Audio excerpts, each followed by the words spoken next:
So I think it's sleeping. Like I said before, it generally does pretty poor in all these economic decelerating environments. This one is, as you know, unfortunately,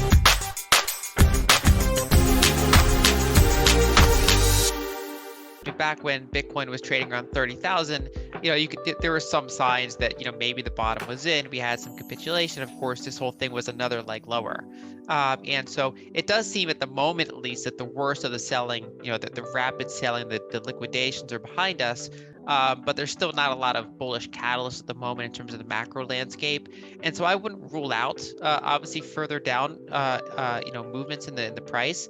But I do think that based on most ways of kind of valuing Bitcoin or looking at Bitcoin's history, we are in kind of a deep value zone here. And for example, we're below currently the average on-chain cost basis.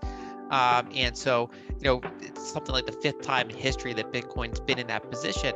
And so I at least view this as an opportunity for dollar cost averaging, and maybe layering in if someone was on the fence or concerned about maybe euphoria or high valuations before.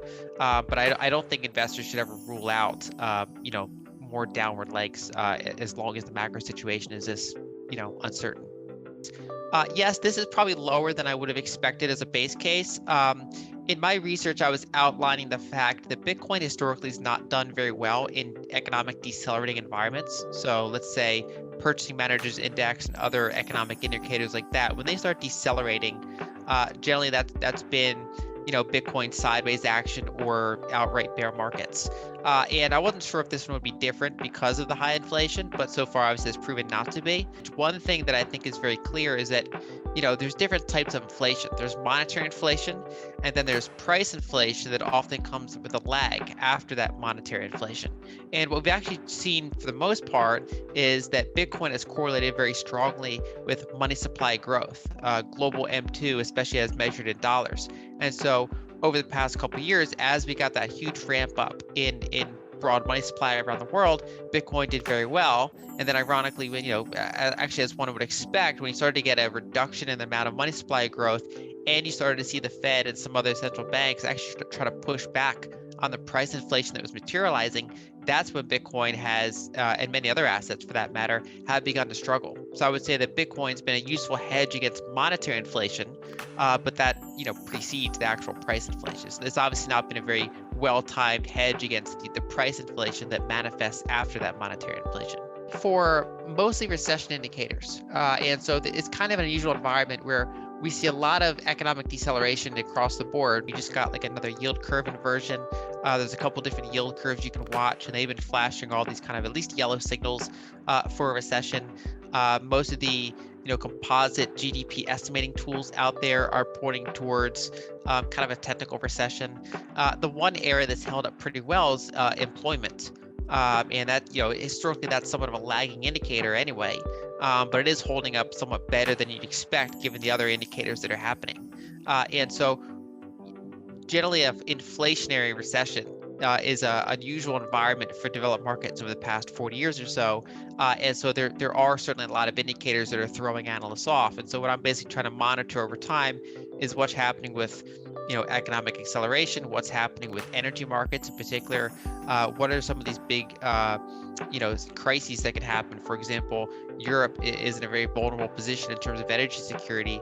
And so there's a bunch of different things like that I'm watching in this environment. But a lot of it right now boils down to what's happening with the U.S. economy and how's the Fed going to have to respond to that going forward. Basically, we're in an environment where it's not just what you import and export, but it's also, not how much, but it's also what specifically. So for example, Germany and Japan have, for quite a long while been net exporters, right? So they're providing value to the rest of the world more than they're consuming. But those trade balances, those surpluses actually evaporated because of the very huge spike in energy prices. So they are net importers of energy, net exporters of manufactured goods. But if you specifically have an energy shortage, they find themselves on the wrong side of that trade balance. On the other hand, there are countries like Canada and obviously Russia and many others that are net energy exporters, and so they can benefit from that kind of turmoil.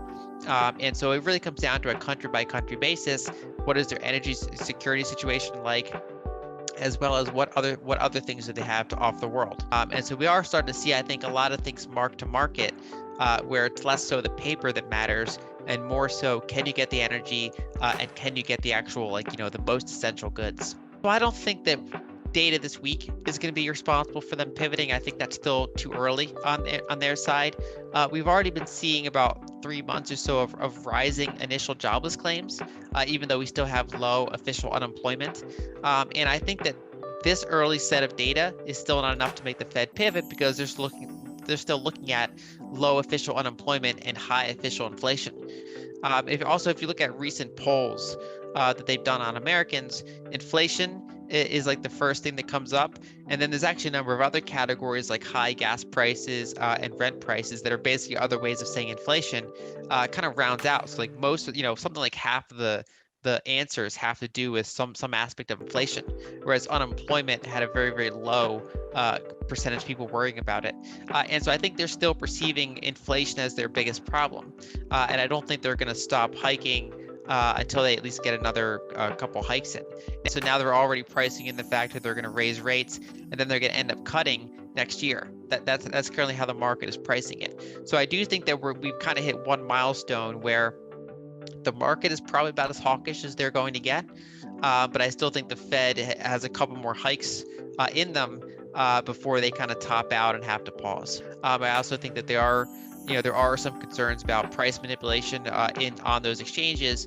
Gensler's made it clear that he thinks Bitcoin itself would fall under the description of being a commodity. But obviously, any things like an ETF or any securities that are based on Bitcoin are under the purview of the SEC. And so I think in his view, he's using that as a tool in order to help the exchanges clean up, or kind of using that as leverage to get the exchanges to clean up. But I think it's somewhat backfiring in many ways because it means that consumers in the meantime have inferior products if they want to own Bitcoin through their brokerage, right? So obviously if there are better ways to just buy Bitcoin directly and self-custody it. That's the best way to own Bitcoin. But the reality of the situation is that many people do want to own Bitcoin in their brokerage accounts. And so the fact that there's no spot ETF gives them just a host of inferior products to do that. And so I think that, on one hand, it would be good to clean up the exchanges and to get them more kind of clarity about their regulations and how they can operate and how, what are their processes for listing the different tokens that they do. But on the other hand, I think that, consumers would be better off if they had a spot ETF to work with. So I think it's sleeping. Like I said before, it generally does pretty poor in all these economic decelerating environments. This one has unfortunately been no different. But I think if you look at a lot of fundamental indicators, the underlying situation's healthy. And so, for example, if you look at the number of small on-chain Bitcoin holders, that's actually gone up pretty significantly during the sell-off. And also, I'm really bullish on what we're seeing on the Lightning Network. I think development is continuing there very strongly, and we're actually still seeing a lot of volumes and a lot of growth on the Lightning Network. And so I think when you look past the fact that Bitcoin collateral is used in a lot of this altcoin trading, I think it got caught up in rehypothecation. I think we've obviously had a big liquidation across the industry, and that's not great for price. But I think the underlying network strength is actually showing a lot of good signs at the moment.